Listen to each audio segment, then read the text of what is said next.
They say John Wick died twice. The first time, he chose it, walked away from the blood and the bullets, traded his guns for a ring, his reputation for a life worth living. The second time, the world chose for him. But there was a third death, one that happened in silence, in shadow, the death of the man who thought he could finally be free. This is that story. 5 years after the war, 5 years after the marquee fell, and the body count finally stopped climbing. John wasn't dead. He'd disappeared. Really disappeared this time. Alaska, a cabin 30 miles from nowhere. No phone. No connection to the world he left bleeding behind him. Just mountains, forests older than empires, and silence. He split wood every morning. Read books by firelight. Watch the northern lights dance like souls trying to find their way home. And every night, he sat by the fire with a worn photograph. Helen, her smile, her eyes, the life they'd built, the life he'd burned. I tried, he whispered to flames. God knows I tried to stay dead. The fire never answered. It came on a Tuesday. John was splitting logs when he heard it. Helicopter blades cutting through the mountain silence. He didn't run, just stood there, axe in hand, watching as the black helicopter descended. Winston stepped out, older, grayer. Behind him, the adjudicator. John didn't move. Hello, Jonathan. You shouldn't be here. I didn't have a choice. The high table needs you. John's laugh was hollow. The high table can burn. It is burning, Jonathan. That's exactly why we're here. Inside, Winston poured bourbon. Someone's killing the families. One by one. 7 out of 12 dead in 3 months. We sent 14 assassins. All dead. 23 enforcers. Dead. An entire brigade, 40 soldiers. Dead. Send someone else. We found something at each scene. Winston placed a photograph on the table. John looked down. His blood turned to ice. A symbol carved in flesh, burned into walls, painted in blood. A coin, his marker, the symbol of the Baba Yaga. Someone's killing in your name, Winston said quietly. The families think you're behind it. They've put out a contract. 50 million. Open. Every assassin in the world is coming for you. John closed his eyes. Of course. But there's more. Winston pulled out another photograph.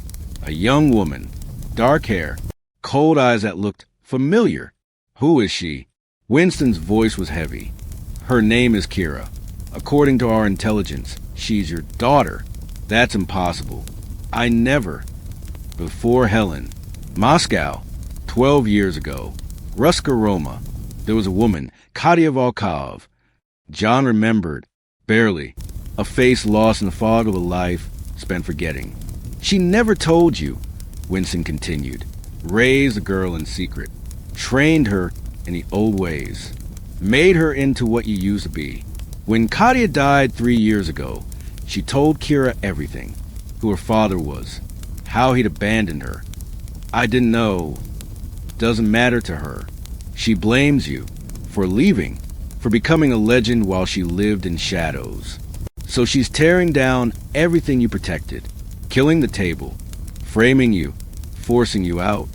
John stared at the photograph, at eyes that were his eyes. She wants me to find her. Yes. She wants to kill me herself. Yes. Silence. Long and heavy. Then I'll give her what she wants. Winston stood. Jonathan, this is a negotiation. John walked to the corner, pulled up a floorboard, began removing weapons. She's my daughter, my blood, my sin. If she needs to kill me to find peace, then so be it. The hunt began in Vienna. The Rossi family had fortified their estate. 24 guards. Overlapping fields of fire. They thought they were safe. John arrived at dawn. The estate was silent. Too silent. The guards were dead. All of them. Efficient. Professional. Inside was worse. The entire family executed. Lined up and shot. And on the wall in blood. The coin. But there was something else. Scratched into the marble floor. Are you proud, Father? John stood in the carnage, reading those words over and over. And for the first time in 5 years, he felt something other than emptiness, rage. "I'm coming," he whispered. "I'm coming, Kira." He tracked her across Europe. Prague, the Du Bois family, dead. Message: "Did you even ask about me?" Berlin, the Heinrich syndicate, dead. Message: "Was she worth more than I was?" Istanbul, the Osman family, dead. Message: "Did you think about what you left behind?" Each scene was a mirror. Each kill was a question. Each message was a wound. She wasn't just killing. She was making a point. Every family she hit had hired John Wick, used his skills, benefited from his legend. She was erasing his legacy, one blood-soaked chapter at a time. And she was good. She moved like him, thought like him, killed like him, because she was him. The version that never found love, never found a reason to stop. The version that stayed a weapon. The trail led to Paris. She killed a Moreau family and left a message. The place where you became human. Meet me where you died the first time. Dawn. John knew exactly what she meant. The church, where he'd dueled the Marquis, where he'd won his freedom, where he'd collapsed, believing it was finally over. Dawn broke over Paris like a wound opening. John walked up the church steps slowly. No weapons visible, just a man climbing toward judgment. Inside, sunlight streamed through stained glass, painting the floor in fractured colors. "Hello, Kira." She stepped from the shadows. Tall, lean, beautiful in the way sharp things are beautiful. And her eyes, his eyes, stared back at him. "Father." The word was venom. "I didn't know about you." "Would it have mattered?" She descended the steps. "Would you have come back? Or would you have done what you always do, chosen violence over everything else?" "I chose to leave. I chose peace." "You chose a lie." Her voice cracked. "You became the Baba Yaga. Killed thousands. Built a legend so massive it blotted out the sun. And then you just stopped. Found a woman. Found love. Found a life. While I grew up in blood. In darkness. Trained to kill before I could read. Living in your shadow. Knowing that the man everyone feared was my father. And he didn't even know I existed. That wasn't my choice. Everything is a choice." She pulled a gun and aimed it at his chest. "You chose to leave. Chose to love Helen. Chose to come back for a dog. Chose to fight. Chose to die. You chose. And you never once chose me." John took a step forward. "You're right." She hesitated. "You're right about all of it. I made choices. Most terrible. And I can't undo them. Can't give you the father you deserved. Another step, but I can give you the truth. The life I lived, the one you inherited. It's not freedom. It's a cage. And the longer you stay in it, the smaller it gets, until you forget what it means to be anything else." "Like you forgot?" "I never forgot. That's why I left. Someone showed me there was more. That I could be more than the monster." His voice softened. "Your mother gave you life, but she also gave you this curse. And I'm sorry. More sorry than words can say." Kira's hand trembled. "I don't want your apology. I know. You want revenge. You want me to hurt the way you've hurt."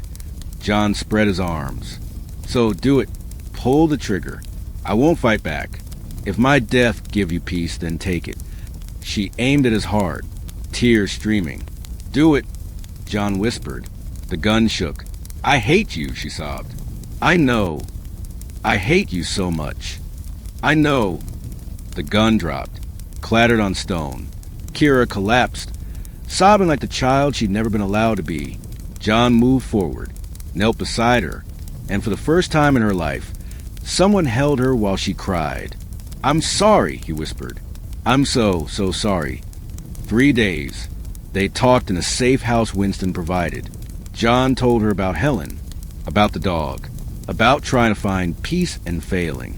Kira told him about Katia, about training until her hands bled, about watching other girls have fathers while she had nothing but a name that felt like a curse.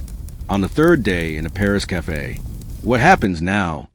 Kira asked. "The table wants you dead. You run. Disappear. I'll handle them." "You can't fight them alone." I've done it before. He smiled rare brief. Besides, I've been dead before. I'm good at it. She laughed despite herself. You're insane. He pulled out an envelope. Money. Papers. New identity. Enough to disappear for a lifetime. Go somewhere quiet. Find something to love. Even if it's small. A plant. A book. A dog.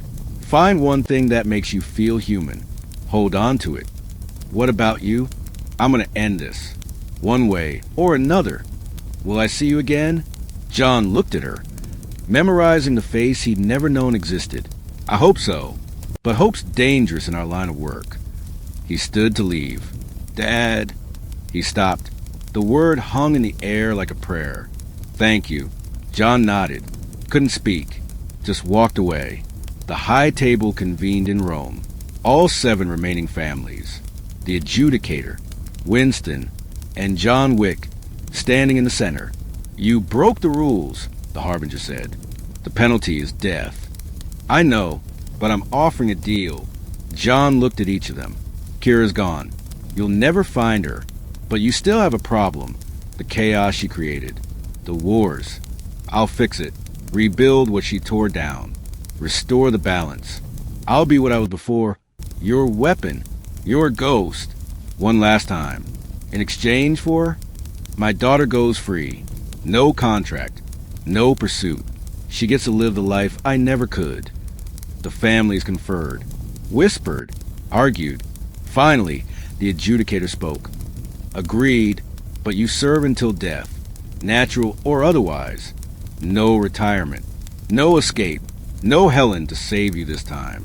John was quiet for a long time, thinking about Alaska, about peace he'd almost found, thinking about Kira, about giving her what he'd never had. Finally, he nodded. Done. Then it's decided. John Wick is reinstated. John turned to leave. Jonathan, Winston called. Was it worth it? John looked back, and for just a moment, the ghost smiled. Ask me when I'm dead. Again. 6 months later. New Zealand. A small coastal town where the ocean sang, and skies stretched forever. Kira sat on her porch, watching the sunset. A rescue dog, name tag reading Ghost, dozed at her feet. In her hands, a book she was actually reading. Her phone buzzed. Unknown number. Hope is dangerous, but sometimes it's worth it. Be safe. Jay. She smiled through tears. Type. You too, old man. Don't die on me. Message failed to deliver, because John Wick was already gone. Already moving through shadows. Already hunting. The Baba Yaga was back, but this time, he wasn't running for his demons. He was making peace with them, one bullet at a time, until there were no deaths left, or until the only death left was his own, because he'd given his daughter what he'd never had. A choice, a chance, a life, and that was worth dying for. Again, they say the high table is eternal, but so is the man who walks in its shadow. The ghost, the legend, the father who gave everything so his daughter could have nothing to do with this world. John Wick died 3 times, and rose each time stronger, because that's what monsters do. They survive, even when they shouldn't, especially when they shouldn't. And somewhere between legend and truth, between ghost and man, between father and killer, John Wick keeps walking, because that's all he knows. Walk, fight, bleed, survive, for her, always for her. Sometimes the only way to save someone is to become the monster you've been running from.